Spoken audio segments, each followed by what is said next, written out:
Hi, I'm Christian Kaywood. I'm the program manager here at the ARC of Sedgwick County, serving those with intellectual and developmental disabilities. I'm really excited to be invited to speak to your class today about people with IDD and how your work and the IDD community really need to go hand in hand. I'm hoping that at the end of this session, you'll know a few more things about people with disabilities and feel empowered and ready to serve these clientele in your community. A little bit of background about myself. I am born and raised in Wichita, Kansas. I absolutely love Wichita. I went to Butler Community College for my first 2 years and had a full vocal scholarship, and went to Wichita State to continue my education and study psychology. Now I'm the program manager at the ARC, which I will get to in just a few minutes, but it is my dream job that I've wanted since I was 12, which is very exciting to have. And in 2017, I served as Miss Kansas 2017 and had the opportunity to compete at Miss America. I am also a foster mom with my husband. We foster emergency respite children who are placed quickly into our home. So we never know how many kids or what kind of kid we might have in our house, but it's been a wonderful experience and something we're both very passionate about. And in April, I will be a biological mom to my son. So to start today's class, I want to ask you one question, and I really want you to take some time, pause the video, and think about it. And the question is this: what makes you angry? I learned a few years ago, someone told me that to find my passion, to find something that I could truly care about and something that I would want to impact the world, I needed to first ask myself what makes me angry. Which, maybe you've heard this before, or maybe this sounds absolutely crazy. Why would you focus on what makes you angry? But quite often, when you start listing those things, you see where your real passion lies and what you truly care about. So I want to tell you a story that makes me angry to this day, and it kind of explains where my passion comes from and why I do what I do now. So I've had the extreme pleasure of knowing people with intellectual and developmental disabilities my entire life. My father works in disability services, and from birth, I've always learned how important inclusion is. I've always been around kids and adults with disabilities, and to me, they were just my friends. I really didn't notice the disability or the differences. I just knew that they were people that I loved spending my time with. But as I got older, I started to realize that yes, they were a little different. Maybe they weren't understanding me as much as we once understood each other. But what I truly noticed was how different they were treated than I was. I was a lucky kid. I fit in at school, I had friends, wasn't the most popular kid ever, but I did feel like I belonged in my group. But when I noticed that some of my friends with disabilities didn't seem to have that, it really hurt. And it really made me start to question why that was and why their middle school experience was so different from mine. Here's a story that really showed me how different of a life I was living than my friends with disabilities. One day I was volunteering at a camp called Yes Program, which I will talk about later in depth. And I was having so much fun. We were at the pool, and I had 3 boys who I was in charge of hanging out with and swimming with that day. These boys were so fun. We were all around the same age, and we were doing belly flop and diving contest at the diving board. As we were in line to go on the diving board, we were having fun, talking to each other, kind of betting on who would do a cooler jump into the pool. And some kids on the other side of the fence started yelling at us, which I thought was strange. And I turned around and I realized quickly they weren't yelling at me. They didn't seem to have a problem with me being there, but they did have a problem with my friends being there. I heard them say things like, "Get out of our pool, you don't belong here, you shouldn't be in our neighborhood." And here's the kicker. I then heard one student say, "Hey, retard, go home." I realized quickly that he was looking straight at my friend Taverick, who has Down syndrome. The word retard is not okay. It's a bad word as far as I'm concerned, and it's one that we don't use in any medical dictionaries. It's something that is never needed because it has such a negative connotation to it. And the second I heard those words, I saw them pierce my friend Taverick. I saw his spirit go away. I saw his excitement for the pool suddenly disappear. I looked at him and I said, "Taverick, that's not you." And he looked at me and he said, "Yes, it is." And he walked into the locker room and he refused to come out for the rest of the time. Words hurt. Words are extremely powerful. And when they're used in a way to hurt people you love, you feel it too, whether they were pointed at you or not. That day, I was angry. I wanted to yell at those boys. I wanted them kicked out of the pool. I didn't want to ever see them again. Mostly, I wanted to protect my friends. But unfortunately, what I also learned that day is this was very common. See, these words were not the first time that had been spoken to some of my friends. They had heard it all before. They had been called names before, and the R word had been thrown at them before.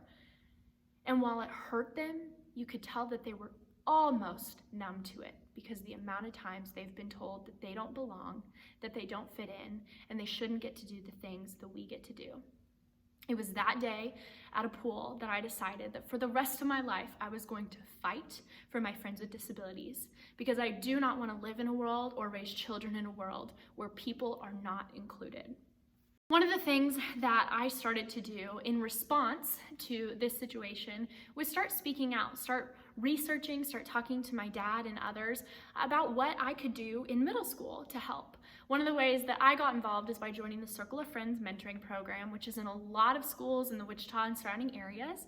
And it pairs a student with regular education with a student in the special education center. And what that does is really helps us build friendships, and it helps make sure that our special education friends are included and feel like they have a place in school, which is so important. That was one of the ways that I got involved. I also continued to volunteer and eventually become a rec staff at the Yes Summer program. And I went on to even start doing some advocacy in Topeka, going along to some of our ACT days, talking to legislators, and really sharing why I thought it was important that people with disabilities be included. One of my bigger projects I worked on was the Be Unstoppable campaign that officially launched in 2016. This campaign was geared at empowering people with disabilities and showing them that their disability does not define them. Over the years, the campaign looked very different. We had photo shoots, we took on ambassadors from the local and eventually national and international, and we started sharing their stories. It wasn't about me. It wasn't about me trying to be a voice for these people. What I wanted to see was my friends and these individuals across the nation have the opportunity to share their own story, to talk about who they are, and really ask and demand, in a sense, that they be treated equally. It was really fun. We had a lot of attention. We were featured in many magazines and national articles. We even wrote some inclusion curriculum that was used all over the place, but specifically in Italy, which was so cool to see our work go worldwide. It was very fun doing the Be Unstoppable campaign and empowering people in that way, and really getting to watch some of my friends shine in front of a camera. And as I continued, I was also competing for the Miss Kansas crown. Now, pageantry was not something I had really thought too much of as a child, but my senior year of high school, one of my friends signed me up for a pageant without my knowledge and told me I needed to show up that Friday because that's when the pageant was. Needless to say, I was very nervous and had no idea why she would sign me up for this. But reluctantly, I filled out the paperwork, chose a song to sing, and showed up at the pageant. I got first runner-up, which was surprising to me and I think everyone else. And while it wasn't winning, it was really close to that win, and I could almost taste that victory, and decided I wanted to try one more time. I won the next local competition I was in, and eventually I was on my way to Miss Kansas. When I competed at Miss Kansas in 2014, I was the youngest competitor, and I learned so much. I did not place top 10, I did not win any awards, but I got scholarship money, and most importantly, I was so empowered by the women that I was around, and knew that this was an organization that I wanted to be part of again. I took a year off, and in 2016, when I was really working on my Be Unstoppable campaign, a local director reached out to me and asked if I would compete in his pageant. He said he was very passionate about my cause and saw all the work that I was doing in the disability community, and really thought it'd be cool to use that passion over in the Miss Kansas side of things and to use that as my platform. So that's what I did. I competed in that local, I won that competition, and I was on my way to Miss Kansas again. This time I did much better. I felt more prepared, I did a lot of work, and I got second runner-up, which was so close. And I don't think I realized how bad I wanted to be Miss Kansas until I got second runner-up. And then it kind of hits you and you realize, you know what? This is really something I want. I think we need a Miss Kansas whose passion is inclusion, specifically for the disability community. Someone needs to speak up for these people, and I want to be that person. So the next year, I gave it one more try. I put in all kinds of work. I put in thousands of community service hours. I was working out and studying current events and doing everything I could to be the best version of me possible. But I also dove headfirst into my work. The Be Unstoppable campaign exploded that year. There was just so much that we worked on and so many people that I came in contact with. And I really went headfirst into disability rights and inclusion and getting involved on the political level. And that was so much fun. That year, I was fortunate enough to win the title of Miss Kansas. And it was the craziest year of my life. It was probably one of the hardest years of my life, but it was also a year that brought so much growth in who I am and really helped me become the woman I am today and helped me be confident in who I am today. Continue on to how I became the program manager at the ARC. When I was at my Miss America interview, the judges asked me where I saw myself 5 years from then. I told those judges that my dream was to work at the ARC as a program director, and I wanted to run this summer camp called the Yes Program. I told them all about it, how much I loved it, how much the ARC meant to me. It's where I met my friends, it's where I discovered my passion for people with disabilities, and I truly believed that within that 5 years, that would be the job I would go after. And I had a few more things that I wanted to accomplish as well.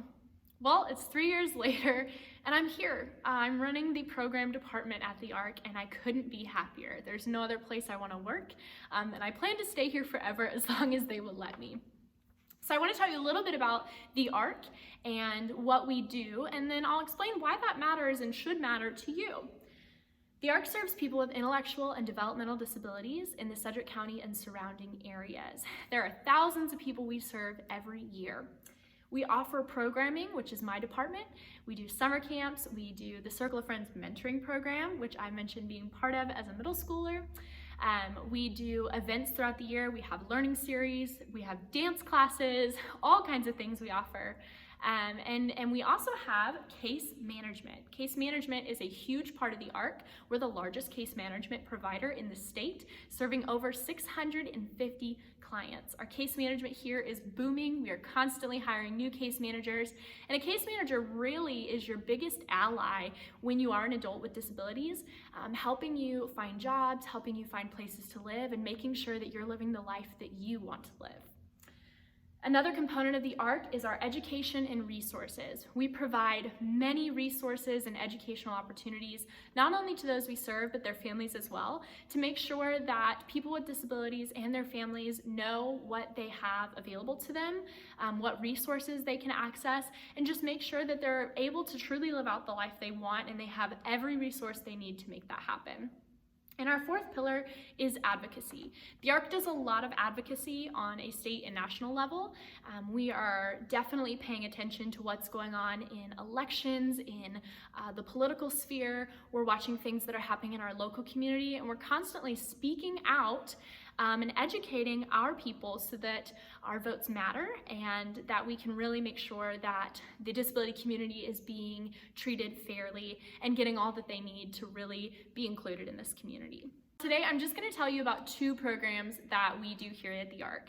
There are about 400 events every single year that we're a part of, but these are 2 that I want to tell you about because you could actually be involved if your summer allows. So one of the programs we have is Yes Program.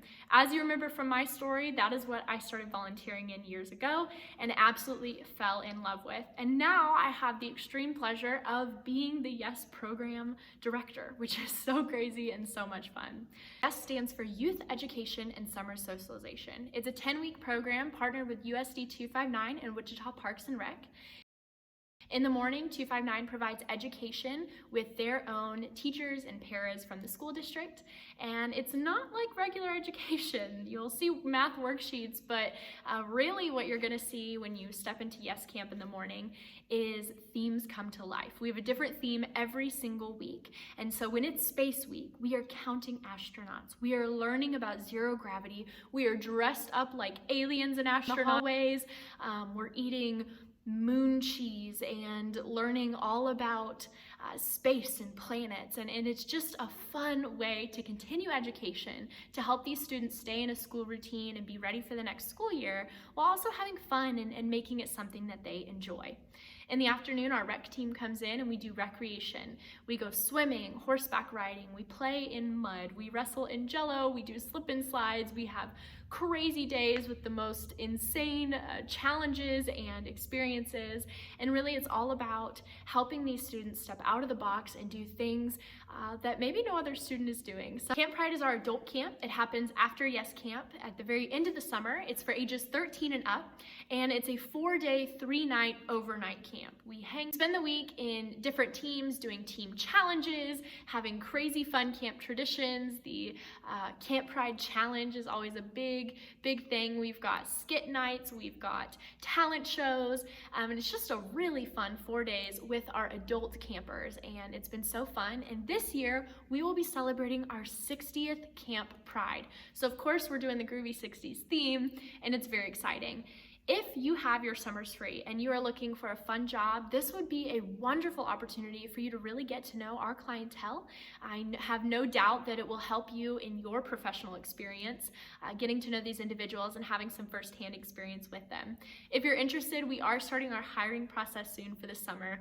It is a job like no other. It has changed my life in a million ways, and I know it can change yours. So I will have my contact information at the end of this video, and I would love for you to reach out, and I'd love to get you connected to one of our ambassadors who can help talk to you about the program and help you get that application in so you can join our team this year. How does this all relate to you? Why does my job relate to your job when you're studying to be a dentist or a dental hygienist? Well, there's a few reasons why I think this is really important for us to have this conversation today.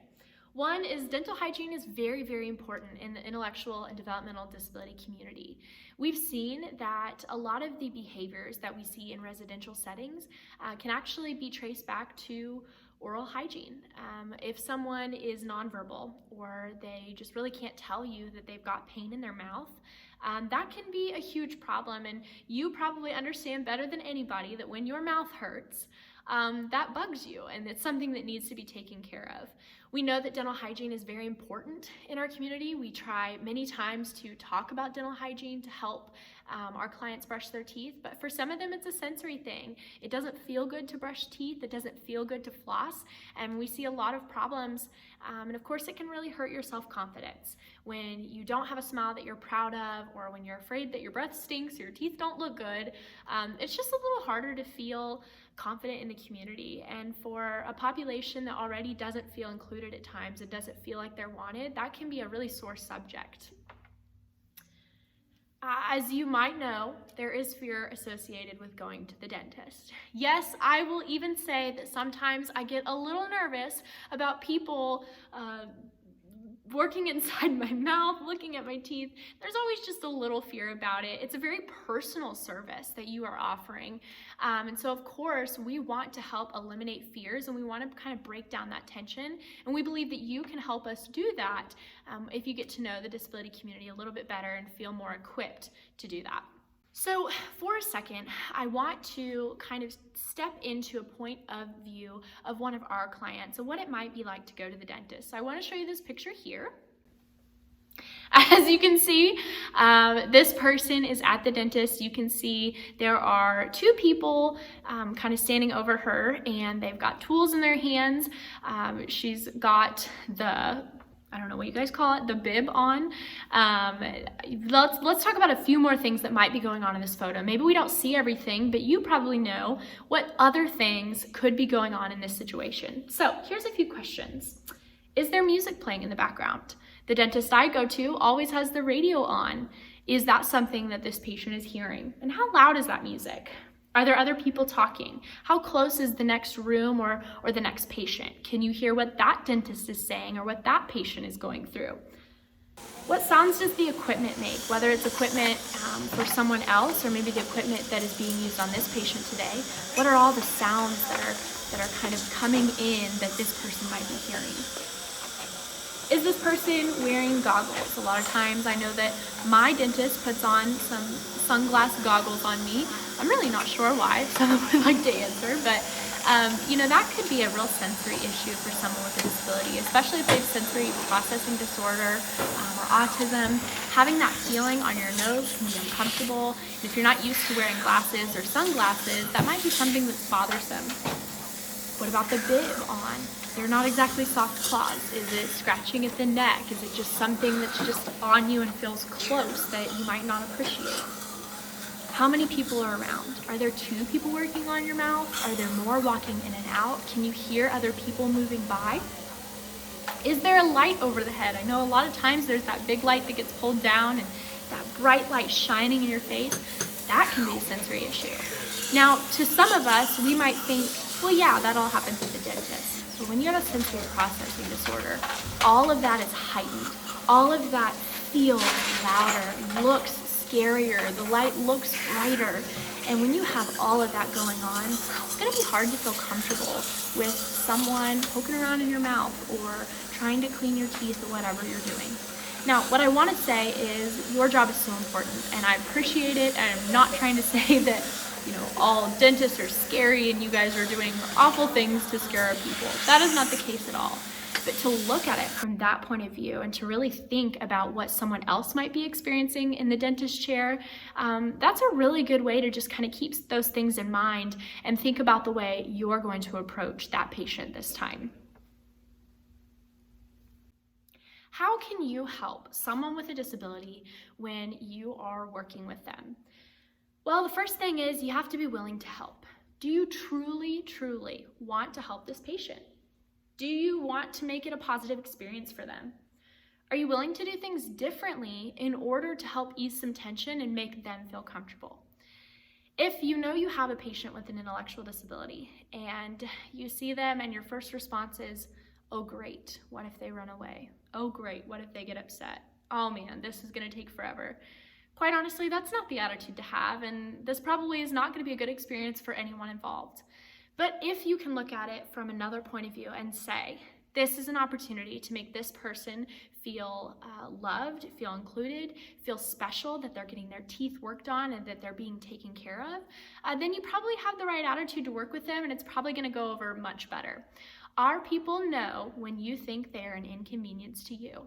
So remember to really check yourself and just make sure that you're doing it for the right reasons and that you're someone who could handle working with someone with a disability. Disabilities are very different. Quite honestly, you have probably worked with someone with a disability and not even known it. A lot of them can be what we call invisible disabilities, and it's not something you notice right off the bat. And then of course there are some where it's very obvious that this person has a disability. But for both people, they need the same kind of respect and attention and care that you would give any other patient. Form a relationship with your patients. Get to know them and get to know their parent or guardian. The expert on this patient is the parent or guardian that's with them a lot of times. So ask them, what accommodations does this person need? Is there anything I should know? Is there anything that would help this go smoother? Sometimes there's just very simple things you can do, like turning down the music or talking about what you're gonna do as you do it, that can really help ease that tension and help make someone feel comfortable. Communicate. Explain what you're going to do. Help with transitions by speaking of steps ahead of time. Here's an example. Okay, Billy, we are going to brush your teeth first. Then I'm gonna put this in your mouth and it's gonna suck all the spit out. And all you have to do is close your mouth and it will do the work. So that was what you would say as you start the cleaning process. You continue to clean. Maybe you just say, okay, Billy, we're working on those back teeth now. Can you open a little wider? But as long as you're communicating with them and talking to them, that can be really helpful. And then to help with transition, you're gonna say, okay, Billy, we are almost done brushing your teeth, which means I'm gonna use this tool next for you to get the spit out of your mouth. Are you ready? Billy can give you a thumbs up, he can nod his head. This allows him to transition, it allows him to know what's coming next. A lot of times when you have an intellectual or developmental disability, a change in routine or a quick transition can be really hard. So by warning this person of what's to come next and talking them through the steps and giving them time to transition from one thing to another, them feel more comfortable, and most likely it will give you a smoother transition as well. I have one more exercise for you today, one more thing to imagine and kind of step into someone else's shoes. So First, I want you to imagine that you are looking for a dentist, or maybe you're looking for one for your kid. What are some things that you would need to consider before choosing a dentist? Maybe it would be insurance coverage. Does your insurance provider cover whatever dentist you're looking at? Proximity to home. Do you want someplace that's close by to home or school or whatever would be the quickest way for you to get there?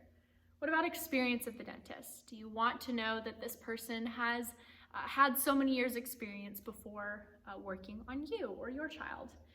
Reviews by others, or maybe referrals by a family member or friend, and any out-of-pocket costs that you might have. These are a few things that perhaps you would think about before choosing a dentist.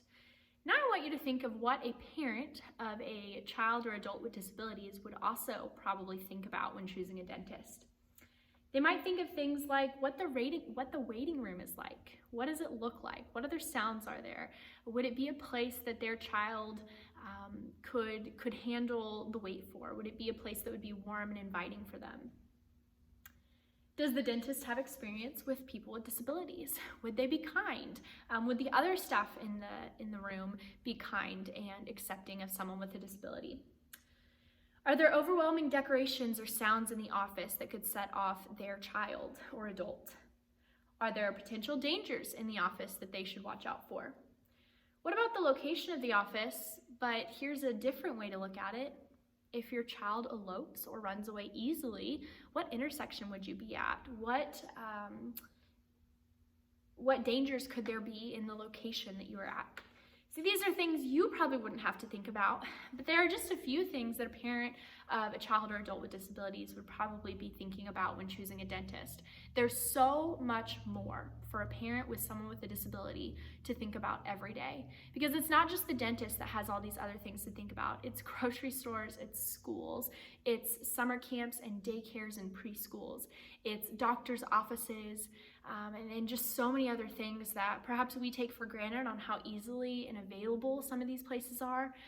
But for someone who has a child with disabilities, that might not be the case in their world. It might not seem as easy as it does to us. Now imagine this.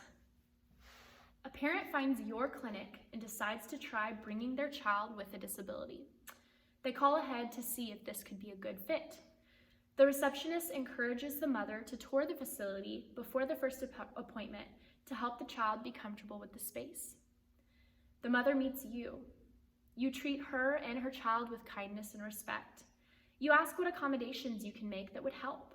You encourage mom to bring that weighted blanket her son likes so much. You explain what the teeth cleaning process looks like to the patient, and you let him see all the tools you will use ahead of time. You just changed this mom's world forever. Inclusion starts with all of us. Sometimes, yes, it's going the extra mile to make someone feel loved and appreciated and cared for. And I believe that we all have a responsibility to continue inclusion and to make sure specifically the disability community has a place in this world. It is so easy sometimes to just do our jobs the easier way, to just do it by the book, to just do the protocols that we have and know well. But sometimes when you step out of that comfort zone, when you go the extra mile, where you do a few more things and communicate just a little bit more to help someone feel comfortable in that situation, you change the world. This would surely change the world of many, many clients here at the ARC. There are so many families that are constantly calling, asking if there are doctors or dentists that we know of that would be a safe and welcoming place for their child. It's needed, it's necessary, and it can start with you. As you venture into your profession, first of all, congratulations. We're so excited to see where you go. But second of all, I hope you remember this conversation today. I hope you continue on and do more research. I hope that if you have someone with a disability in your life, that you take a second to really appreciate them, ask them questions, and ask what would make them feel more comfortable when you're working on their teeth. And most importantly, just be open to being inclusive. The next time you see someone with a disability, remember that they're a person first, that they matter, and that they could be your next patient. How do you want that experience to go? I wish you all the best of luck. If you have any questions, I've put my contact information here. Whether you'd like to learn more about the ARC, you have specific questions about something that I discussed today, or if you're interested in joining our team